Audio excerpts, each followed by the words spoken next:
So hello guys, मेरे new video में ये वीडियो होने वाला है बार्सिलोना के बहुत ज़्यादा ट्रांसफर बिजनेस के बारे में हम डिस्कस करेंगे। तो सबसे पहले न्यूज़ ब्रेकआउट हुई है कि अगुएरो टू बारसा कंफर्म हो चुका है। बहुत सारे इंस्टाग्राम पे पोस्ट आ चुकी, कंफर्म हो चुका है और काफ़ी ऑब्वियस ट्रांसफ़र था। कुछ दिनों पहले चल रहा था मेसी टू सिटी, क्योंकि मेसी को ना ट्रॉफीज़ मिल रही है। वो चांसेस प्रोवाइड करता है, लोग फिनिश नहीं करते हैं। और स्पेशली सोरेस को फोर्सफुली बेचा गया एटलेटिको को, और उसने ही एक्चुअली विनर मारा एटलेटिको के लिए, उनको टाइटल रेस में रखने के लिए। तो काफ़ी ज़्यादा ड्रामा हुआ था ला लीगा में अभी रिसेंटली। और ये सोरेस को बेचा तो मेसी के डिपार्चर से भी रिलेटेड था, कि सोरेस इकलौता उसका बेस्ट फ्रेंड था। वो दोनों ही मोस्टली गोल्स प्रोवाइड करते थे बारसा के लिए। तो सोरेस को भी छोड़ना पड़ा। उसके बाद से बारसा का फॉर्म थोड़ा और डिप हुआ है। इस स्टार्ट ऑफ द सीज़न में लग रहा था कि बारसा थोड़ा अच्छा खेलेगी पिछले सीज़न से, पर वही सेम ओल्ड स्टोरी थी कि बारसा ला लीगा नहीं जीत पाई मैड्रिड और एटलेटिको की वजह से। रिसेंट सीजन्स, ओल्ड स्टोरी नहीं, ये 2-3 सीजन से बारसा जीत नहीं पा रही है। हम लोगों को क्लियरली पता है। काफ़ी डिसअपॉइंटिंग है, क्योंकि ऐसा नहीं कि क्वालिटी नहीं है। जैसे हम कंपेयर करें मैनचेस्टर यूनाइटेड से, तो वो सेकंड फिनिश कर रही है, तो सिटी से उनकी क्वालिटी कंपेयर करो तो ऑब्वियसली कम है। तो एक्सपेक्टेड है कि सेकंड फिनिश करेगी, पर बारसा का ऐसा नहीं है। उनके पास ये क्वालिटी है कि वो मैड्रिड और एटलेटिको से कंपेयर करें। देखा जाए तो शायद से ज़्यादा भी हो सकती है। ऐसा नहीं है कि मैन्यू जैसे फ्रेड मैकटोमिने, पर बार्सिलोना के पास काफ़ी superstars, especially Messi, one of the best players in the world, if not the best player. फिर डियोंग है, फिर ग्रीजमैन है, टर स्टेगन है, पीके, जॉर्डी एल्बा है। बहुत ज़्यादा क्वालिटी है, परफॉर्म नहीं कर रहे, पर एजिंग स्क्वाड है तो ये प्रॉब्लम है। इसलिए उनको ट्रांसफर्स की ज़रूरत है। पर चल रहा था कि हालैंड आएगा बार्सिलोना में, हालैंड आएगा, नहीं तो यंग स्ट्राइकर्स आएंगे, नहीं तो कामाविंगा आएगा। कामाविंगा का बहुत क्लब से लिंक था, पर वो बहुत ज़्यादा हेवीली लिंक्ड है मैड्रिड से। तो यंग प्लेयर्स एक्सपेक्ट करते हो बार्सिलोना से, ट्रांजिशन एक्सपेक्ट कर रहे हो। कोमेन ने वो स्टार्ट किया है पेड्री को, पर वो रिकी पुइच को नहीं खिलाता है, सिर्फ पेड्री को खिलाता है, ट्रिंका को भी नहीं खिलाता। तो ट्रांजिशन कैसे स्टार्ट करेगा? उसको ट्रस्ट नहीं है कि अगर वो एक बार स्टार्ट कर दे यंग प्लेयर्स को खिलाना, वो परफॉर्म करे और उनका स्क्वाड एक बार सेटल हो जाएगा बारसा को, तो काफ़ी अच्छा खेलेगी। पेड्री जैसे लोग, मिंगेज़ा, ये जो नए नए प्लेयर्स आ रहे हैं काफ़ी अच्छा खेल रहे हैं। उसने पेड्री और मिंगेज़ा को बहुत सारे, वो अभी क्रूशल प्लेयर्स बन चुके हैं बारसा के। स्टार्टिंग लाइनअप पर रहता है हमेशा। तो कोमैन को अगर ये ट्रांजिशन कंटिन्यू रखना है अच्छी तरीके से, तो उतना डिसेंट जॉब नहीं कर रहा है। बात करें तो वो अगुएरो को साइन करने वाला है। अगुएरो काफ़ी अच्छी साइनिंग में, ये नहीं बोल रहा हूँ, पर वो यंग नहीं है। पर अगुएरो के लिए परफेक्ट क्लब था, आप देखा जाए तो, क्योंकि अगुएरो को मेसी के साथ खेलना था, मेसी को भी अगुएरो के साथ खेलना था। कब से उन दोनों की पार्टनरशिप बहुत अच्छी है, हम दोनों को पता है। हमने वर्ल्ड कप में भी देखा था, जब भी उनको एक साथ खेलने को मिलता है वो काफ़ी अच्छा परफॉर्म करते हैं। उनका अलग से केमिस्ट्री बीच में, क्योंकि वो ऑब्वियसली बहुत अच्छे फ्रेंड्स हैं। तो ऐसा रहता है जैसे सोरेस और मेसी का था क्लब में, उन दोनों की एक पार्टनरशिप अलग ही फील होती थी। ऐसे ही मेसी और अगुएरो का फॉर्म हो सकता है। बहुत अच्छी लिंक है उन दोनों के बीच में। तो उतनी बुरी साइनिंग नहीं है, और फ्री ट्रांसफ़र भी है। तो अगर अगुएरो ने उतना परफॉर्म नहीं किया तो उतना भी हर्ट नहीं करेगा क्लब को, क्योंकि आप कंपेयर करो बाकी ट्रांसफ़र से, तो डेम्बेले, कुटिन्यो, ग्रीजमैन काफ़ी एक्सपेंसिव ट्रांसफर्स थे। हर एक 100 मिलियन के ऊपर था, हर एक 100 मिलियन के ऊपर। और डेम्बेले 105 मिलियन का था शायद से, कुटिन्यो 140 मिलियन का था। काफ़ी महंगे महंगे ट्रांसफर्स कर लिए। आप देखोगे कुटिन्यो की प्राइस 100 मिलियन से डिप हो चुकी है। मतलब कितना बड़ा लॉस मार्जिन है बार्सिलोना का, आप देख सकते हो। और बारसा अभी करंटली डेप्ट में भी चल रही है। ये बहुत क्रूशियल पार्ट है डेप्ट में जाने का, कि उनके प्लेयर्स परफॉर्म नहीं कर रहे हैं। तो जितना अच्छा परफॉर्म करते हैं उनकी वैल्यू उतनी बढ़ती है, फिर उनको अच्छे वैल्यू में बेचते हैं, तो बहुत ज़्यादा प्रॉफिट मिलता है और प्रॉफिट मार्जिन बढ़ते जाता है। बारसा का उल्टा केस है, महंगे प्लेयर्स खरीदते हैं, उनको सस्ता करते हैं, फिर बेचते हैं। तो ये काफ़ी गलत है। मैड्रिड जैसे क्लब से कुछ सीखना चाहिए। जैसे उन्होंने हज़ार्ड को, चेल्सी का एग्जांपल लो आप, तो चेल्सी ने हज़ार्ड को एकदम स्पेशल प्लेयर में ट्रांसफॉर्म किया, उसको महंगा किया और फिर बेचा। तो उनके फ़ायदे का हुआ, क्योंकि अभी हज़ार्ड परफॉर्म नहीं कर रहा है और उसने चेल्सी को कुछ हार्म नहीं पहुंचाया चैम्पियंस लीग में। तो ऐसे ट्रांसफ़र करना चाहिए। लेस्टर से सीखो, लेस्टर सस्ते प्लेयर्स लेती है और उनको बहुत महंगे प्राइस में बेचती है। देखो आप माहरेस का एग्जांपल लो, माहरेस बहुत सस्ती साइनिंग थी, सस्ती तो नहीं बोलूँगा पर जितने में बेची उससे कंपेयर किया जाए तो माहरेस शायद से 65 मिलियन का अराउंड पड़ा था सिटी को, उन्होंने शायद से 24 मिलियन में खरीदा था माहरेस को। तो आप देखो प्रॉफिट मार्जिन कितना ज़्यादा है, ऑलमोस्ट 35-40 मिलियन का है। तो ऐसे बिजनेस, और अभी लपोर्टा आया तो थोड़ा कंट्रोल में जा रहा है। देखो सारे फ्री ट्रांसफर्स हो रहे हैं अभी, डिपाय साइन करना है, अगुएरो साइन करना है, शायद से डिलीट ले सकती है बार्सिलोना।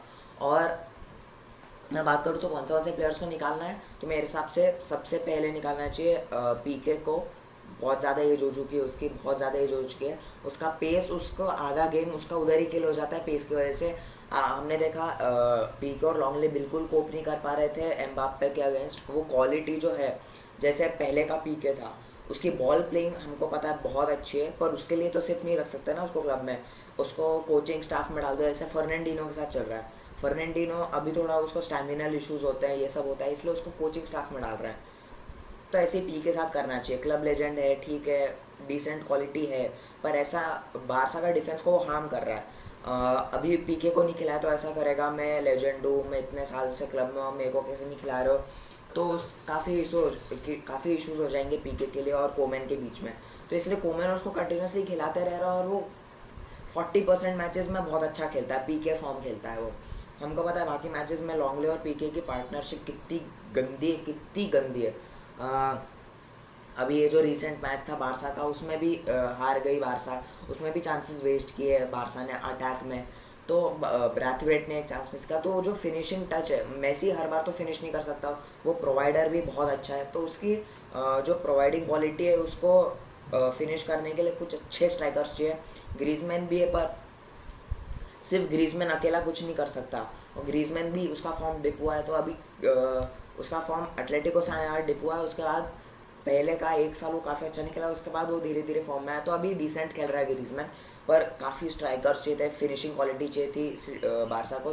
एग्जैक्टली वही किया बारसा ने, अगुएरो को लाया, डिपाई को लाया।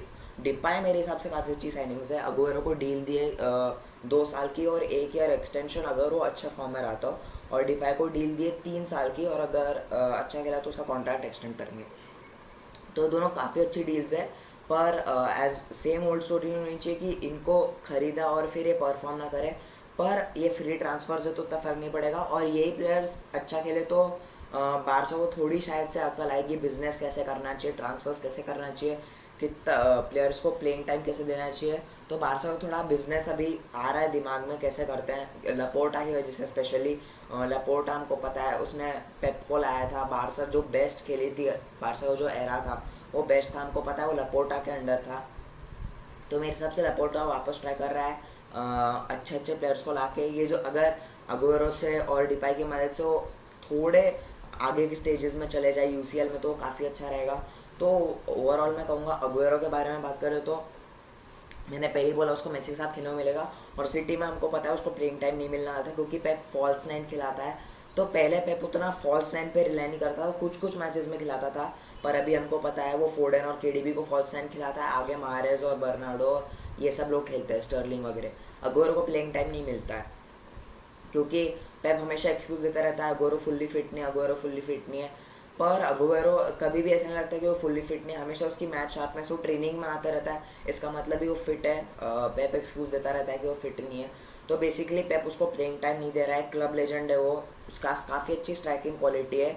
पेप ने उसको थोड़ी कम कर दी। अगर वो ये साल भी मान लो 15-20 गेम्स भी खेल लेता अच्छे से, तो काफ़ी अच्छा साइनिंग होता बारसा के लिए, फैंस को पता पड़ता कि इतनी अच्छी साइनिंग है। पर अभी उसका करंट फॉर्म देखो तो उतना अच्छा नहीं है, उसको प्लेइंग टाइम ही नहीं मिल रहा, तो उसका फॉर्म एनालाइज नहीं कर सकते। अब डिपाई की बात करें तो वो लीगा में खेलता है, जो काफ़ी कंपैरेटिवली इजी लीग है ला लीगा से। तो पर उसके काफ़ी असिस्ट हैं, वो पेनल्टी टेकर अच्छा है, वो असिस्ट अच्छे देता है, गोल स्कोरिंग इंस्टिंक्ट है उसके पास, पर वो मोर ऑफ अ प्रोवाइडर है। तो वो सेंटर फॉरवर्ड भी खेल सकता है, कैम खेल सकता है, उसकी लेफ्ट विंग पोजीशन भी है वो भी, तो काफ़ी वर्सेटाइल प्लेयर है डिपाई। तो ये काफ़ी अच्छा रहेगा। बारसा का अटैक आप देखो अभी कितना अच्छा हो जाएगा, Messi, Griezmann, Depay, Aguero, Ousmane Dembele, तो काफ़ी सारे स्ट्राइकर्स हैं। अब मेरे को लगता है वापस से डेम्बेले को अभी जो प्लेइंग टाइम मिलना स्टार्ट हुआ था वो वापस डिक्रीज़ होने लग जाएगा डिपाई और अग्वेरो के अराइवल की वजह से। तो काफ़ी सारे अटैकिंग प्लेयर्स, मतलब बहुत सारा क्वालिटी होगा बारसा के पास अटैक में। तो होपफुली ये बारसा के अच्छे रिजल्ट्स में कन्वर्ट हो ये सारी साइनिंग्स, क्योंकि ये कोई सस्ते सस्ते प्लेयर्स इनकी वेज डिमांड बहुत ज़्यादा है। अगोरो आराम से 200,000 यूरोज़ के ऊपर मांगेगा वीकली वेज। डिपाई भी बहुत महंगा प्लेयर है, वो 27 है, तो अपने प्राइम में तो वो भी काफ़ी ज़्यादा वेज मांगेगा। वो यंग भी नहीं है, वो ओल्ड भी नहीं है, तो काफ़ी ज़्यादा वेज होगा डिपाई का। तो ओवरऑल मैं कहूँगा बारसा ने इस विंडो में काफ़ी अच्छा बिजनेस किया है। अगोरो की तो डील कंफर्म हो चुकी है, अभी डिपाई का कंफर्म होना बाकी है, पर मेरे हिसाब से डिपाई का भी कंफर्म हो जाएगा। उसने कुछ कॉन्फ्रेंसेस में बोला है कि मैं शायद से बारसा जा सकता हूँ। ऐसा भी नहीं है कि मैं अभी भी लियोन प्लेयर हूँ, मैं लियोन के लिए अपनी फुल पोटेंशियल के साथ खेलूँगा, ऐसा नहीं है। उसको बारसा में जाना है, उसको अच्छे टीम्स के साथ खेलना है, मेसी के साथ खेलना है, अच्छे लोगों के साथ खेलना है। तो ओवरऑल मैं कहूँगा बारसा ने बहुत अच्छा ट्रांसफर विंडो में बिजनेस किया है, और अगर ये कंटिन्यू हो गया तो बारसा एक वापस से अच्छे क्लब में कन्वर्ट हो सकती है। तो थैंक यू गाइज ये वीडियो के लिए इतना ही। See you guys in the next video.